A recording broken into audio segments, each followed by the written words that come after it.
اللہ تعالیٰ کی وحدانیت کا اقرار کون کرتے ہیں؟ سورۃ آل عمران میں اللہ تعالیٰ نے ارشاد فرمایا، شاہد اللہ انہ لا الہ الا ہو والملائکۃ واولو العلم قائما بالقسط۔ اللہ گواہی دیتا ہے کہ اس کے سوا کوئی عبادت کے لائق نہیں، اور فرشتے گواہی دیتے ہیں اور علم والے جو عدل پر قائم ہیں۔ اللہ کی وحدانیت کی گواہی وہ دیتے ہیں جو عدل پر قائم ہیں۔ عدل کا متضاد لفظ ہے ظلم۔ جو لوگ عدل نہیں کرتے وہ ظلم کرتے ہیں۔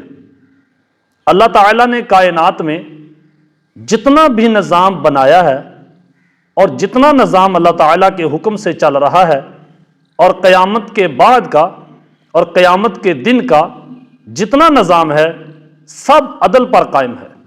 اللہ تعالیٰ کسی پر ظلم نہیں کرتا۔ اللہ عدل کرنے والا ہے۔ عدل کرنے والا اللہ تعالیٰ کسی پہ ظلم نہیں کرتا۔ انسان خود اپنے آپ پہ ظلم کرتا ہے، اللہ کسی پہ ظلم نہیں کرتا۔ اے میرے دوستو، اے میرے سنگیوں، اے میرے پیارے مسلمان بھائیوں، ذرا سوچئے، اگر عدل قائم نہ ہو تو پھر ماحول خراب ہو جاتا ہے۔ وہ گھر کا ماحول ہو، وہ باہر کسی ادارے کا ماحول ہو، یا کسی ایجنسی کا ماحول ہو، یا کسی ملک کا ماحول ہو، جس علاقے میں جس گھر میں عدل قائم نہ ہو، اس گھر میں لوگ رہنے کے لیے راضی نہیں ہوں گے۔ اس گھر سے اللہ تعالیٰ برکتیں اٹھا لیتا ہے۔ اسی لیے اللہ تعالیٰ نے کائنات کا سارا نظام عدل پر رکھا ہے، یہاں تک کہ فرشتے عدل کے خلاف کوئی کام نہیں کرتے۔ وہ فرشتے جن کو اللہ تعالیٰ نے اتنی طاقتیں دی ہیں کہ وہ ایک ہاتھ پر 7 آسمان اور 7 زمینیں اٹھا سکتے ہیں، وہ بھی فرشتے اپنی اس طاقت سے فائدہ اٹھا کر کسی پر ظلم نہیں کرتے۔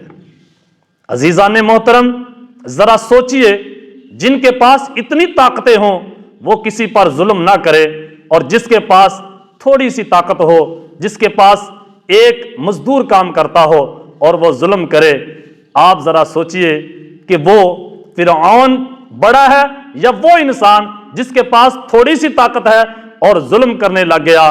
اس سے پھر وہ تو فرعون کو کچھ بھی نہیں سمجھتا۔ کیوں؟ فرعون کے پاس طاقت زیادہ تھی۔ اگر طاقت کے برابر ہی ظلم کرنا ہے تو پھر آپ تو بڑے فرعون بن چکے ہیں۔ اس لیے کہ فرعون کے پاس طاقت زیادہ تھی، وہ بڑا ظالم تھا، آپ کے پاس طاقت کم ہے، آپ چھوٹے ظالم ہیں، لیکن ہیں فرعون سے کم ظالم نہیں۔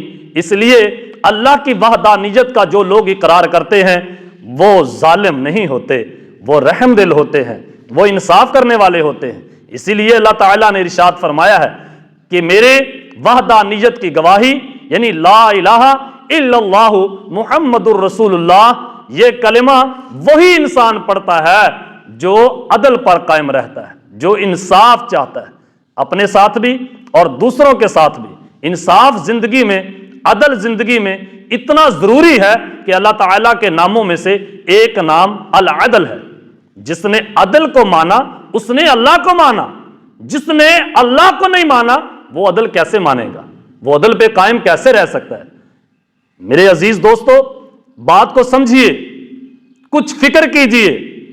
اگر آپ کے علاقے میں لوگ رہنا پسند نہیں کر رہے، وہ فقط اس لیے کہ وہاں عدل قائم نہیں ہے۔ اگر عدل قائم ہو جائے، صرف عدل قائم، کاروبار کی بات ہے، صرف عدل قائم ہو جائے، یاد رکھیے کہ مالک بھی خوش رہے گا، مزدور بھی خوش رہے گا، امیر بھی خوش رہے گا، غریب بھی خوش رہے گا۔ اگر کسی ملک کے اندر لوگ تنگ ہیں، لوگ پریشان ہیں، اور وہاں زلزلے آ رہے ہیں، لڑائیاں جھگڑے ہو رہے ہیں، فقط اس لیے کہ وہاں عدل قائم نہیں ہے۔ جب عدل قائم ہو تو معاشرہ بڑی خوبصورتی سے چلتا ہے۔ اللہ تعالیٰ نے سورہ یاسین کی آیت نمبر 38 میں ارشاد فرمایا، والشمس تجری لمستقر لہا ذالک تقدیر العزیز العلیم۔ سورج اپنے مقررہ رستے پر چلتا رہتا ہے، وہ پابند کیا ہوا ہے اس غالب علم والے کا۔ اب جب تک سورج اپنے رستے پر چلتا رہے گا، کسی کو تنگ نہیں کرے گا، اپنے رستے کو نہیں چھوڑے گا۔ دیکھیں، صرف سورج ہی آسمانوں پہ نہیں چمکتا، ستارے بھی ہیں، چاند بھی ہے، دوسری بھی چیزیں ہیں جن کو وہاں جگہ ملی ہوئی ہے۔ سورج اپنے رستے پہ چلتا رہے گا، یہی عدل ہے۔ اللہ نے جہاں کسی کو قائم کر دیا وہ بس وہیں ٹک جائے، وہی کام کرے جس کا اللہ نے حکم دیا ہے۔ اللہ کے حکم کی خلاف ورزی کوئی کرے گا پھر اپنی بھی بربادی کرے گا اور دوسروں کو بھی پریشان کرتا ہے۔ وَالْقَمَرَ قَدَّرْنَاهُ مَنَازِلَ حَتَّى عَادَ كَالْعُرْجُونِ الْقَدِيمِ، اور چاند کی اللہ تعالیٰ نے منزلیں طے کر دی ہیں، وہ اپنی منزلوں پر ہوتا ہوا دیکھنے والے کو یوں محسوس ہوتا ہے کہ وہاں پہنچ چکا ہے جیسے کھجور کی پرانی شاخ۔ لَلشَّمْسُ يَنبَغِي لَهَا أَن تُدْرِكَ الْقَمَرَ وَلَا اللَّيْلُ سَابِقُ النَّهَارِ، نہ سورج کی یہ مجال کہ وہ چاند کو پکڑے اور نہ رات کی یہ مجال کہ وہ دن سے پہلے آئے۔ کل فی فلک یسبحون، ہر چیز آسمانوں میں اپنے اپنے دائرے میں تیر رہی ہے۔ یہ عدل ہے، یہ نظام عدل کا جب تک چلتا ہے تب تک اللہ تعالیٰ کسی قوم پر عذاب نہیں بھیجتا۔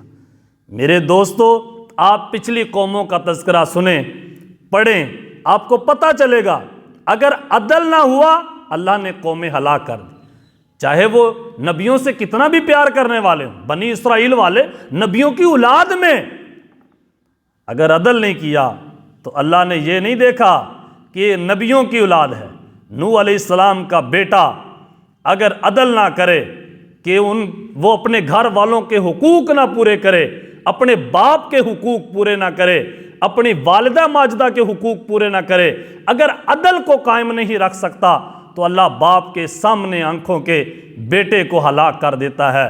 پھر باپ کی دعائیں بھی اللہ قبول نہیں کرتا، بلکہ باپ کو منع کر دیتا ہے کہ تو نے اپنے اس نافرمان بیٹے کے لیے دعا بھی نہیں مانگنی۔ ہر چیز عدل پر قائم ہے، آسمانوں میں ہو یا زمین پہ ہو۔ آسمانوں کا ماحول اگر خراب ہو تو سمجھیں عدل کی وجہ سے، اگر عدل نہ رہے تو ماحول خراب ہوتا ہے۔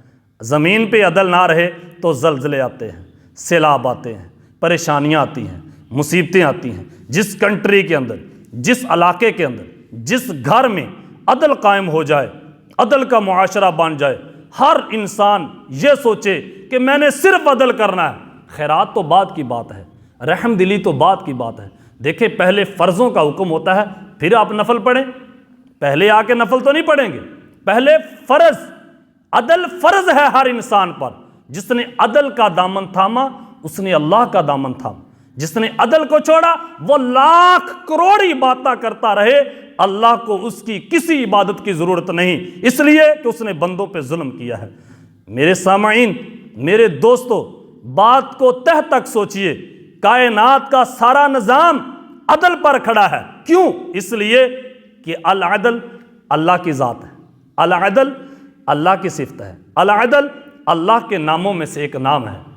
یہ عدل کائنات کو خوبصورتی بخشتا ہے، پھولوں میں رنگ بکھیرتا ہے، پھولوں میں خوشبوئیں بکھیرتا ہے، گلشن میں بہار جو آتی ہے وہ عدل سے آتی ہے۔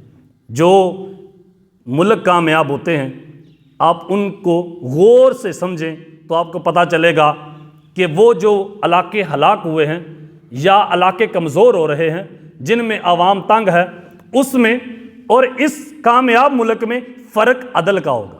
جس میں عدل کا نظام ہو اللہ تعالیٰ اس کو رونقیں بخشتا ہے، اللہ تعالیٰ اس کو تا دیر قائم رکھتا ہے۔ اس لیے اللہ کو عدل سے بڑی محبت ہے، اللہ کو عدل سے بڑا پیار ہے۔ اے میرے سامعین، عدل کیجئے، سبق پڑھ، پھر صداقت کا، عدالت کا، شجاعت کا، لیا جائے گا تجھ سے کام دنیا کی امامت کا۔